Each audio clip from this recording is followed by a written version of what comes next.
Assalamu alaikum and welcome to Ramadan Storytime with Sister Marsha. I'm so glad that you could join me today. We are yet in another day of Ramadan, so for that we say Alhamdulillah, or all praise is due to Allah. And I just hope that you all are having a wonderful time during the month of Ramadan, that you're having time to spend with your families and you're having a little bit less of a busy schedule, and you're really getting to enjoy this moment and this month.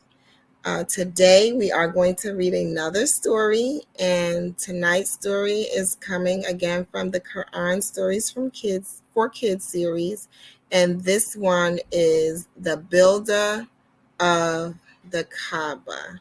And so we're going to jump right into our story, and without further ado, here we go.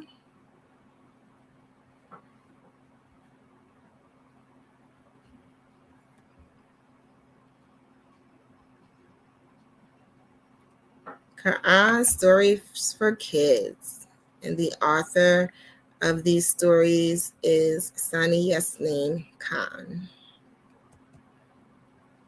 The Builder of the Kaaba.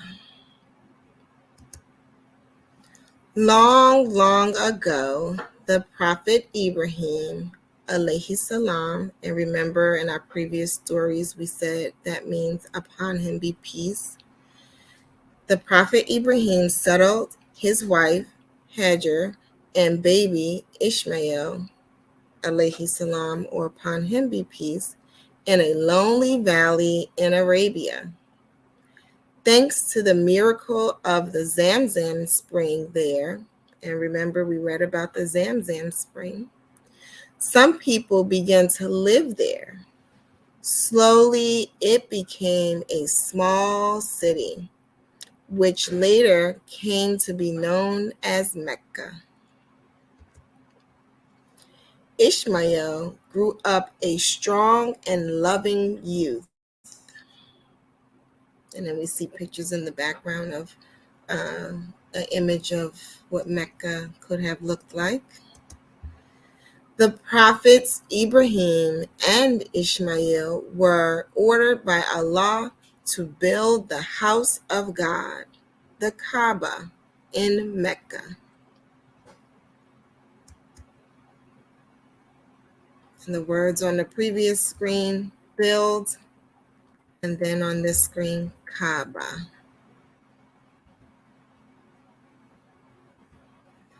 They took stones from the nearby hills and started to work. So they're preparing to build this house. For this sacred land, Ibrahim prayed, "My Lord, make this land secure and provide its people with fruits, such of them as believe in Allah in the last day." And so on our screen, we see some fruits that the Prophet Ibrahim prayed to Allah for the people who lived in the area. As the prophets Ibrahim and Ishmael, upon them be peace, laid the very first stones on which the Kaaba would stand, they prayed, "Our Lord, accept this from us. You are the all-hearing, the all-seeing."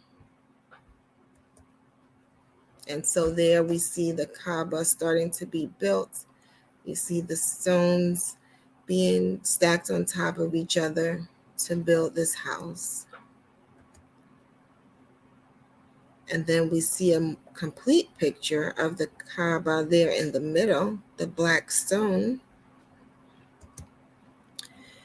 They further prayed, "Our Lord, make us bow to you and make our offspring a nation which bows to you, and show us our ways of worship."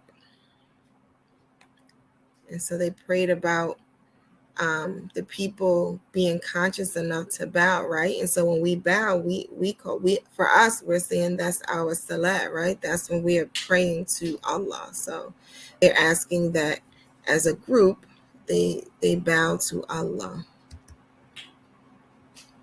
And we see a star. I wonder how that star comes into play. Let's see in the next screen. They also prayed for a prophet to be born in their family who would teach wisdom to the people and purify their faith. Their prayer was answered many years later when the Prophet Muhammad alayhi salam was born to the people who came after them. And here we see another image of Mecca.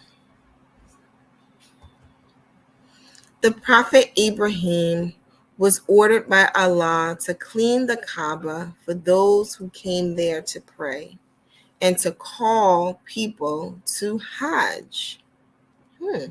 So I think that's probably one of the first times we're hearing this word Hajj. So let's see if we can get some more information about this Hajj. Maybe in this story, maybe in a story to come. But let's go further. Oh, and we actually see people in the distance traveling. They're probably traveling to that house or to the Kaaba, and that travel to the house is what we call the Hajj. Allah spoke thus to the Prophet Ibrahim: "Call all people to make the pilgrimage. They shall come to you on foot and on the backs of swift camels. They shall come from every deep ravine." And so I just previously said that traveling to the Kaaba is the Hajj, but we also use the word pilgrimage, right? So they're moving from one place to go to the house for the worship of Allah. And so Allah made it a duty for all Muslims, male and female, to go on Hajj once in a lifetime, provided their means and health permitted. And so when we say provided their means, they have to have enough money to make the trip, and they also have to be in good health. And here we see a sign leading to the Kaaba.